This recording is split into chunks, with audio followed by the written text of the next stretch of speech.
was asked by a number of attendees, well, what's TRIP stand for? And it stands for the Road Information Program. And in the beginning, we just promoted roads and bridges. But over the years, we've evolved into promoting all surface transportation.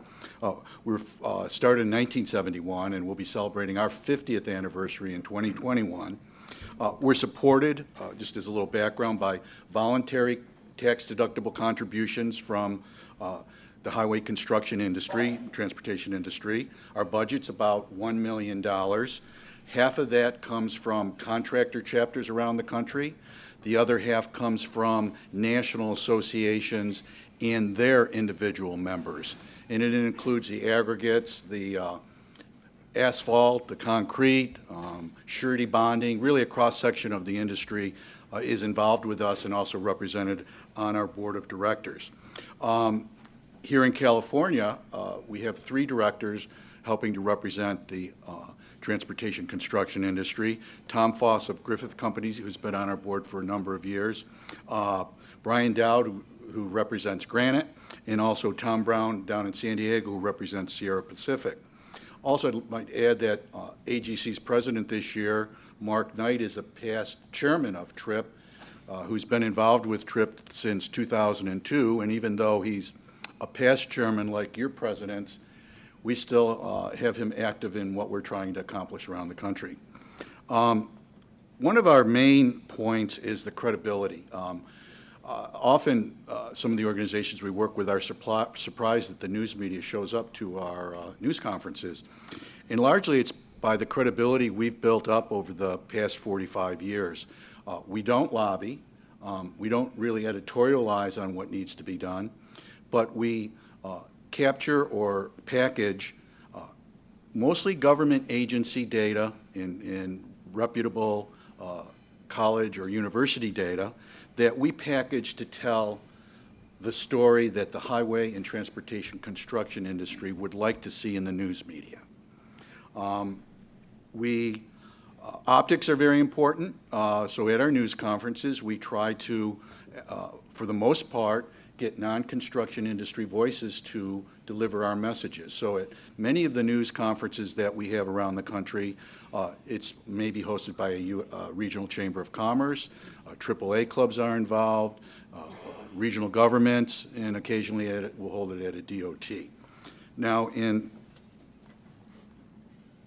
getting to talk about what we did in California, we worked with Transportation California, AGC of California, a number of the regional governments in San Diego, San Francisco, LA, and Sacramento, and released 2 reports over this past year. The first one was released in May, and that was a report that we surveyed the regional governments and Caltrans, and were able to identify 125 transportation projects that were needed in the state. We then worked with the industry and those groups to prioritize and put a status on funding. So a project that had funding of this 125 received a green light. And there weren't very many green lights in this, in this report. A large number were yellow lights. That was a project, if it was identified, that had some funding, but it didn't have funding to complete the whole project. And then finally, the third light, red light, were for projects that were identified as being needed for a 21st century surface transportation system, but there just wasn't the funding. So we released the report at 4 news conferences in May, with regional governments participating, chambers participating, AGC of California participating. And I've got a clip from just one of them that I believe this is the one that was in Sacramento. And it's just a short video clip.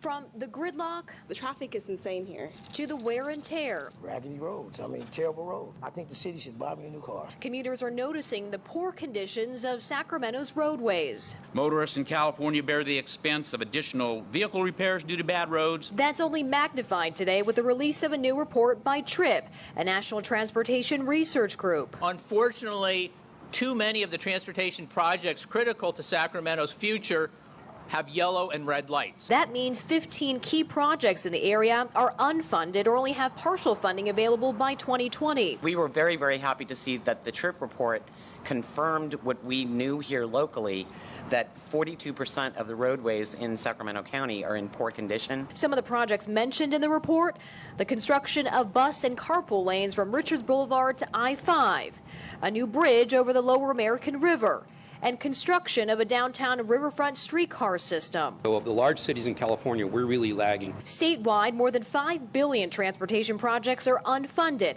and Caltrans says that number will only grow. Some Sacramento County transportation officials believe one solution would be Measure B, a half-cent sales tax. Over the course of 30 years, about $120 million per year would go towards match funds, again, attracting federal and state dollars to build the projects that are needed in Sacramento. Even before it reaches a ballot, some voters already have an answer. No, I don't think so. I mean, we're even thinking about moving out of California because the taxes are getting so high. Yeah, that was one that shows the job that we have ahead of us in convincing the public to support measures like this.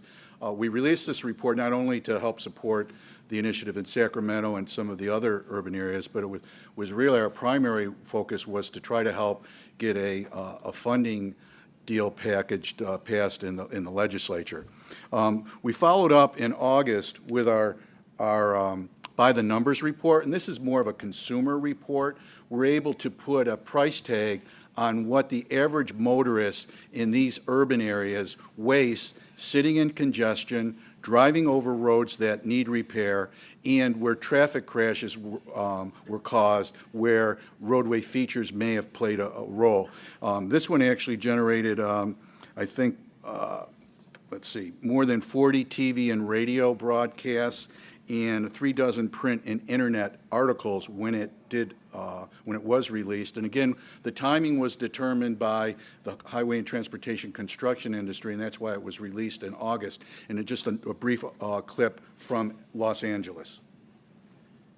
Probably hit a pothole and had to pay for a new tire or some other repair, but guess what? If that's all, you got off cheap. As Eyewitness News reporter Mady Gomez shows us, California's bad roads cost the average driver thousands each year.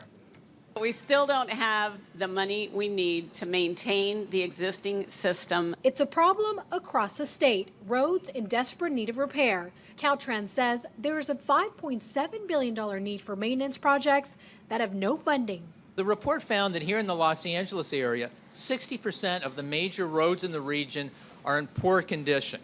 These are roads that are among the most heavily traveled in the country, and they've taken, and they're essentially worn out pavement. Something we've all known, but did you know we're left paying the price, literally? The average motorist is spending an additional $2,826 annually in the cost of driving on rough roads. Breaking down the numbers, drivers are paying $892 in vehicle repairs, $223 in safety costs, and $1,711 in congestion. The roads are so bad, they're so bumpy. I've been to other major cities and it's not so bad.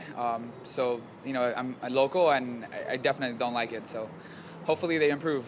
The report also found drivers spending an average of 80 hours a year stuck in traffic. That's 20 more hours than just 2 years ago, and it's only getting worse. The good news is something is being done about it. We're investing $1.3 billion to improve the northern segments on I-5 from Ventura, State Route 134 to Kern County, and $1.9 billion to improve segments of Santa Ana Freeway between I-5 and the San Gabriel River Valley to I-605 in Orange County. Caltrans officials say the half-cent sales tax on the November ballot will help if approved. Mady Gomez, ABC 7, Eyewitness News. Wrapping up here, we also just don't rely on the traditional news media. We really use that as a portal to get to the various social media platforms.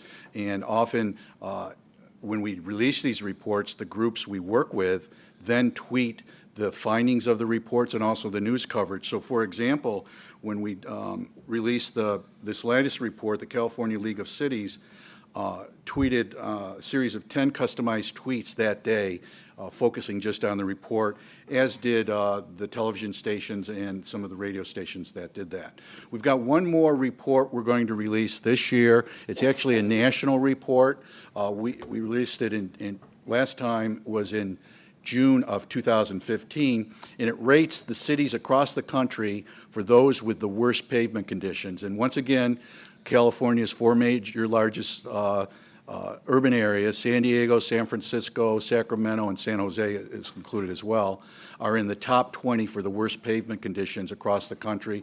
There's also 7 medium-sized urban areas in population 250,000 to 500,000 that are also highlighted in this report. And we're going to be releasing this electronically the first week in November, hopefully to get some more focus on the state legislature to pass some sort of legislation to solve the crisis.